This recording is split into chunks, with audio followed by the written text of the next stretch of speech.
Bagi teman-teman semuanya, kami dari kelompok genap ingin mempresentasikan hasil presentasi kami yang berjudul penanganan surat keluar. Nah, di sini kami akan menjelaskan pengertian surat keluar. Surat keluar merupakan surat-surat yang dibuat dan dikeluarkan oleh suatu organisasi, perusahaan, ataupun kelompok. Yang ketiga, pencetakan surat. Yang keempat, pembentukan konten surat. Yang kelima, pemeriksaan ulang. Yang keenam, penandatanganan surat. Yang ketujuh, pemberian cap dinas. Yang ke-8, pencetakan surat. Yang ke-9, penyempurnaan surat.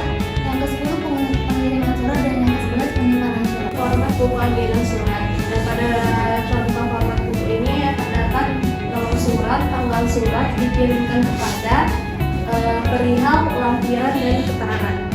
Disesuaikan dengan isi surat pemberian cap dinas. Artinya sebagai tanda sah dan sahnya surat resmi. Syarat pemasangannya itu ditempatkan di sebelah kiri tanda tangan sedikit menyentuh tanda tangan tersebut. Baik, atas kalian. Terima kasih kepada moderator. Ini ceritanya. Apa risiko yang mungkin terjadi jika salah satu prosedur yang Anda sampaikan diabaikan dan apa solusinya? Terima kasih.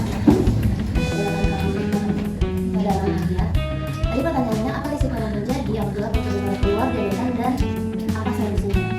Nah, dari risikonya dulu ya, risiko yang terjadi jika perusahaan keluar diabaikan, pertama yaitu kesalahan informasi. Kenapa? Karena surat bisa berisi data yang salah, nama perusahaan, jumlah barang, tanggal, harga, dan yang lain, karena tidak melalui proses pengecekan dan persetujuan. Yang kedua, tidak ada bukti administrasi. Jika surat tidak dicatat dalam agenda atau sistem arsip, maka perusahaan tidak memiliki bukti resmi saat terjadi sengketa atau pemeriksaan. Yang ketiga, itu ada terjadi konflik dengan pihak luar. Kenapa? Karena misalnya dalam surat pesanan atau perjanjian kerjasama, kesalahan redaksi bisa menimbulkan salah paham dan merugikan perusahaan. Lalu solusi yang dapat dilakukan yang pertama yaitu membuat SOP atau standar operasional perusahaan. Lalu pemeriksaan berjenjang dan penggunaan nomor dan kode surat resmi. Lalu saya ingin bertanya, jika terjadi keterlambatan pengiriman surat keluar, siapa yang bertanggung jawab dan bagaimana solusinya?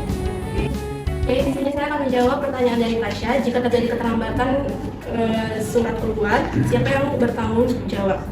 Nah, jika terjadi keterlambatan surat keluar, pihak yang bertanggung jawab tergantung pada di tahap mana keterlambatan itu terjadi. Nah, misalnya di bagian administrasi atau tata usaha. Jika surat terlambat dibuat, diketik atau dicatat, maka staf administrasi yang bertanggung jawab. Nah, yang kedua, kepala bagian terkait. Jika keterlambatan yang terjadi karena data atau konsep surat terlambat diberikan oleh bagian yang meminta dibuatkan surat, maka kepala bagian tersebut tidak bertanggung jawab. Yang ketiga itu pimpinan atau pejabat penanda tanganan. Nah, jadi jika surat sudah siap tetapi terlambat untuk ditandatangani, maka tanggung jawab ada pada pejabat yang berwenang menandatangani surat tersebut. Nah, yang terakhir itu atau bagian ekspedisi pengirimnya. Jika surat sudah selesai tetapi terlambat dikirim, maka bagian pengirim atau kurir internal yang bertanggung jawab. Jadi intinya itu dilihat dari di tahap mana dia terjadi keterlambatan. Kelompok genap akan mempraktikkan mengenai surat keluar. Tapi sebelum itu, jika izinkan saya sebagai moderator memperkenalkan rekan-rekan saya yang memiliki job desk di ringan tersebut ya. Yang pertama, pembuatan konsep akan dipegang oleh saudari kita Rida Hayani sebagai sekretaris perusahaan. Yang kedua, ada persetujuan konsep akan dipegang oleh saudari kita Kayla sebagai manajer. Yang ketiga, ada pencatatan surat akan dipegang oleh saudari kita Emily sebagai PU. Yang keempat, ada pengetikan konsep surat akan dipegang oleh saudari kita Lydia sebagai administrator. Yang kelima, ada pemeriksaan ulang akan dipegang oleh saudara kita Raymond sebagai supervisor administrasi. Yang keenam, ada penandatanganan surat akan dipegang oleh saudari kita Yuli sebagai direktur. Yang ketujuh, ada pemenangan cap dinas akan dipegang oleh saudara kita Revan sebagai staf umum. Yang ke-8, ada pencetakan surat akan dipegang oleh saudari kita Putri sebagai staf umum. Yang ke-9, ada penyampulan surat akan dipegang oleh saudari kita Anastasia. Yang ke-10, ada pengirim surat atau kurir akan dipegang oleh saudari kita Muhammad Dafa. Yang ke-11, ada penyimpanan surat akan dipegang oleh saudari kita Siti Alia. Direktur nelpon sekretaris untuk ke ruangannya. Selamat pagi Bu Rida, tolong segera ke ruangan saya sekarang. Baik Bu, saya segera ke ruangan Ibu sekarang. Selamat pagi Bu, permisi, ada yang ingin saya bantu? Silakan duduk. Mohon segera ditindaklanjuti surat. Baik Bu, akan saya kerjakan, mohon ditunggu. Konsep surat sesuai instruksi dari direktur.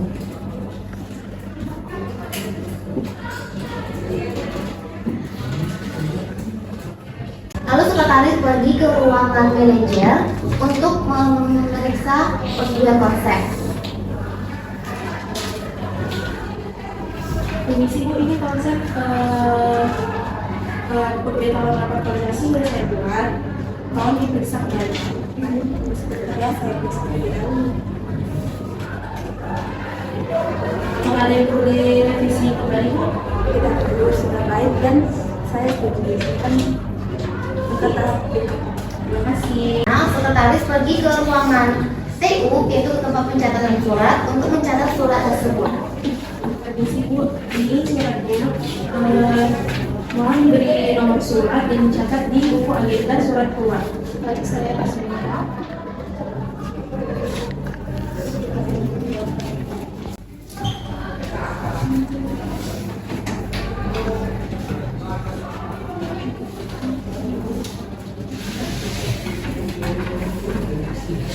Baik, saya lagi Bu. Baik, terima kasih. Setelah pencatatan surat, sekretaris pergi ke ruangan admin untuk pengetikan konsep surat. Permisi Bu, ini konsep surat sudah disetujui dan diberi nomor. Tolong diketik final suratnya dengan kop resmi perusahaan. Baik Bu, mohon ditunggu. Nanti kalau sudah selesai saya antar ke ruangan Bu. Oke.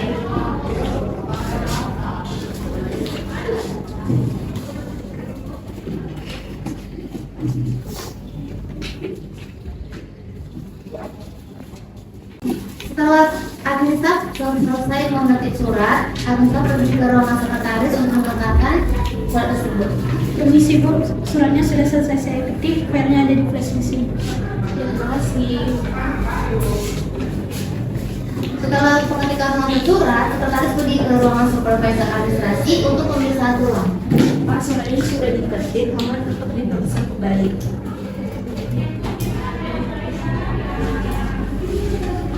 Penulisan nama perusahaan sudah benar, waktu dan tempat juga sudah tepat, tidak ada kesalahan. Baik, terima kasih.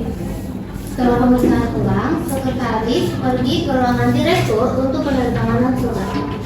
Ini sih Bu, ini suratnya sudah selesai, mohon untuk ditandatangani.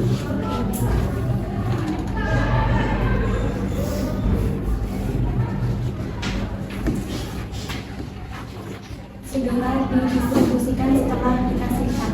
Siap Bu. Setelah direktur menandatangani surat tersebut, sekretaris pergi ke ruangan staf umum untuk pemberian cap dinas. Tolong diberikan cap dinas. Baik, saya setuju beri tanda tangan di prakarsa.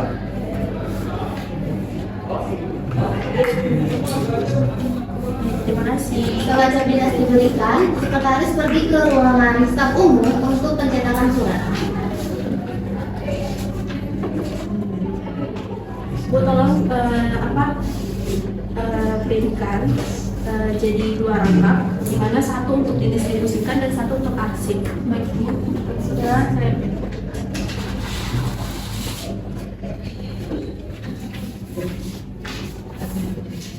Setelah pencetakan surat selesai, sekretaris pergi ke ruangan staf juga untuk penyampulan surat tersebut. Bu, tolong masukkan surat ini ke dalam amplop resmi dan tuliskan alamat tujuan. Baik, akan saya siapkan dan pastikan ditutup dengan baik.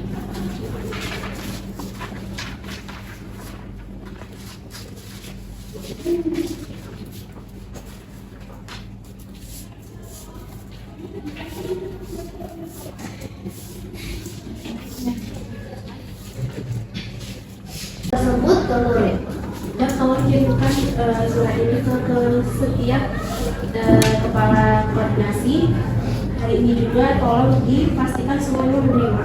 Baik, akan saya atur langsung dan minta tanda terima. Oke.